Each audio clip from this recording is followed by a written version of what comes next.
क्या प्यार कभी नफरत में बदल सकता है या फिर उस नफरत के पीछे कोई बहुत बड़ा बलिदान छिपा होता है। पति ब्रह्मचारी की कहानी अब एक ऐसे मोड़ पर आ खड़ी हुई है जहां जज्बात, बदले की आग और पुरानी यादें एक साथ टकरा रही हैं। सूरज, जो कभी सड़कों पर गुंडागर्दी करता था, आज एक रसूखदार आईएएस अधिकारी बन चुका है। लेकिन उसके दिल में आज भी वही पुराना गुस्सा और ईशा के लिए बेपनाह नफरत भरी हुई है। उसे लगता है कि ईशा ने उसे धोखा दिया और आकाश के पास चली गई, जबकि हकीकत कुछ और ही है। ईशा आज भी सूरज की पत्नी है और उसने जो भी किया वो सूरज की जान बचाने के लिए किया था। आज के इस विशेष भाग में हम देखेंगे कि कैसे एक छोटा सा मंदिर दफ्तर में बड़े तूफान की वजह बनता है और कैसे सालों से छुपा हुआ एक खौफनाक राज सूरज के सामने आने वाला है। आज के आने वाले धमाकेदार एपिसोड की शुरुआत होती है सूरज के दफ्तर से, जहां माहौल में भारी तनाव व्याप्त है। सूरज अपने केबिन में बैठा है और उसके चेहरे पर ईशा को अपने आसपास देखने की चिढ़ साफ नजर आ रही है। वो अपने पीए मिश्रा जी को अपने पास बुलाता है और बेहद सख्त लहजे में कहता है कि मिश्रा जी, मुझे कल से ईशा इस दफ्तर में नजर नहीं आनी चाहिए। उसे साफ कह दो कि वो ये नौकरी छोड़ दे, वरना अंजाम अच्छा नहीं होगा। मिश्रा जी हैरान रह जाते हैं क्योंकि वो जानते हैं कि ईशा अपना काम बखूबी कर रही है, लेकिन सूरज का गुस्सा सातवें आसमान पर है। उधर दरवाजे के पीछे खड़ी ईशा ये सब बातें सुन लेती है। उसके कलेजे पर जैसे सांप लौट जाता है। ईशा की आंखों में आंसू आ जाते हैं, लेकिन वो अपनी मजबूरी को याद करके खुद को संभालती है। उसे याद आता है कि उसकी बेटी मेहिका की स्कूल की फीस भरनी है और आकाश ने उसे पैसे देने से साफ मना कर दिया है। ईशा मन ही मन सोचती है कि अगर सूरज को मुझसे दिक्कत है तो वो अपना रास्ता बदले। मैं अपनी बेटी के भविष्य के लिए ये नौकरी कभी नहीं छोड़ूंगी। ईशा के मन में चल रही ये कश्मकश उसके चेहरे पर साफ दिखाई देती है, जहां एक तरफ प्यार है और दूसरी तरफ अपने वजूद की लड़ाई। उधर कहानी में एक नया तूफान उठता है जब शाम ढल जाती है और दफ्तर की छुट्टियां हो जाती हैं। ईशा पैदल ही घर की ओर निकलने लगती है क्योंकि उसके पास सवारी के पैसे नहीं हैं और वो अकेली सुनसान सड़क पर चल रही है। तभी अचानक सूरज की गाड़ी उसके पास आकर रुकती है। सूरज को अच्छी तरह पता है कि आकाश जैसा इंसान ईशा को लेने कभी नहीं आएगा। सूरज का दिल भले ही नफरत से भरा हो, लेकिन वो ईशा को इस तरह खतरे में नहीं देख सकता। वो गाड़ी का शीशा नीचे करता है और बेहद रूखेपन से कहता है कि बैठो गाड़ी में, मैं तुम्हें छोड़ देता हूँ। ईशा पहले तो मना करती है, लेकिन सूरज की आंखों की सख्ती देखकर उसे बैठना पड़ता है। गाड़ी के अंदर सन्नाटा इतना गहरा है कि दोनों की धड़कनें सुनाई दे रही हैं। सूरज सड़क पर देख रहा है, लेकिन उसकी सोच में ईशा है और ईशा खिड़की के बाहर देख रही है, पर उसकी रूह सूरज के पास है। इसी बीच कहानी में एक बड़ा मोड़ आता है जब अगले दिन सुबह ईशा दफ्तर जल्दी पहुंच जाती है।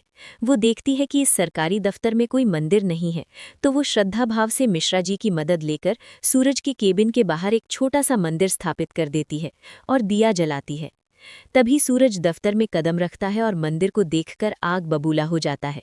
उसे इस बात से फर्क नहीं पड़ता कि वहां मंदिर है, उसे फर्क इस बात से पड़ता है कि ये मंदिर ईशा ने बनाया है।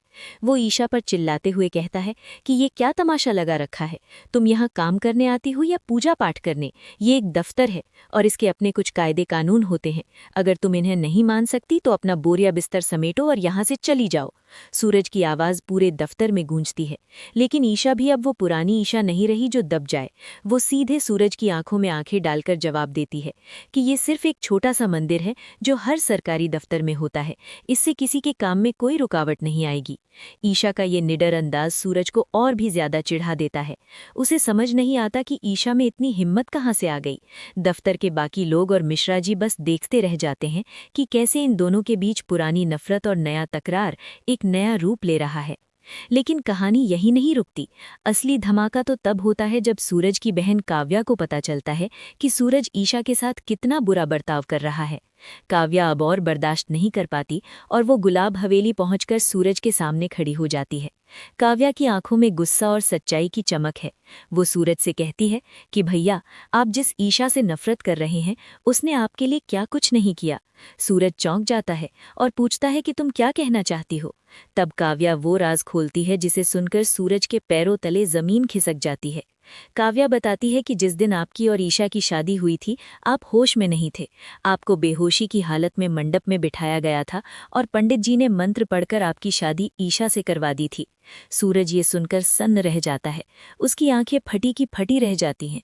उसे यकीन ही नहीं होता कि वो और ईशा असल में पति पत्नी है। तभी कहानी अचानक पलट जाती है जब काव्या आगे का सच बताती है कि कैसे ईशा को आकाश के साथ रहने के लिए मजबूर किया गया।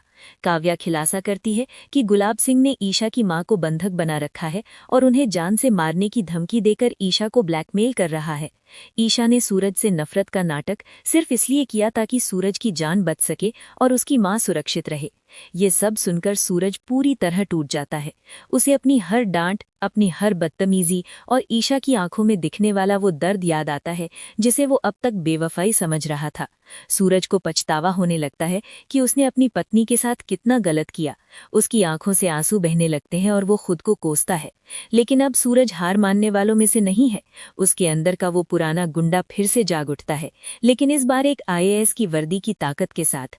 वो कसम खाता है कि वो गुलाब सिंह और आकाश को उनके किए की सजा देकर रहेगा और अपनी ईशा को वापस लेकर आएगा।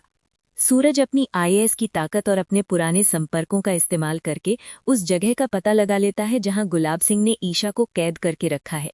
रात के अंधेरे में सूरज अपनी टीम के साथ उस ठिकाने पर धावा बोल देता है। वहां भारी लड़ाई होती है। गुलाब सिंह के गुंडे सूरज को रोकने की कोशिश करते हैं, लेकिन सूरज के सिर पर अपनी मोहब्बत को इंसाफ दिलाने का जुनून सवार है। वो एक एक करके सबको धूल चटा देता है और आखिरकार ईशा की मां को सुरक्षित बाहर निकाल लेता है। दूसरी तरफ आकाश अपनी हार देखकर भागने की कोशिश करता है, लेकिन सूरज उसे बीच रास्ते में ही दबोच लेता है।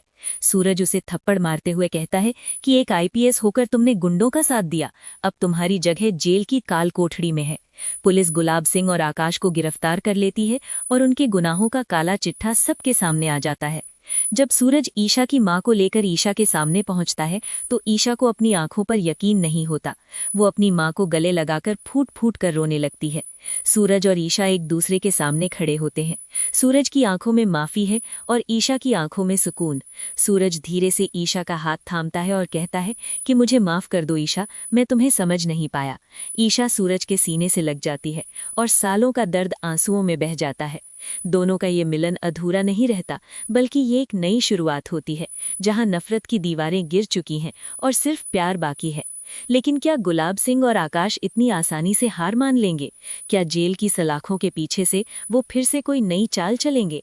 और क्या इंदौर शहर में वाटर सप्लाई को लेकर जो बड़ी साजिश चल रही है, उसका शिकार सूरज और ईशा का ये नया रिश्ता तो नहीं बनेगा? कहानी में अभी कई और तूफान आने बाकी हैं जो इन दोनों की परीक्षा लेंगे।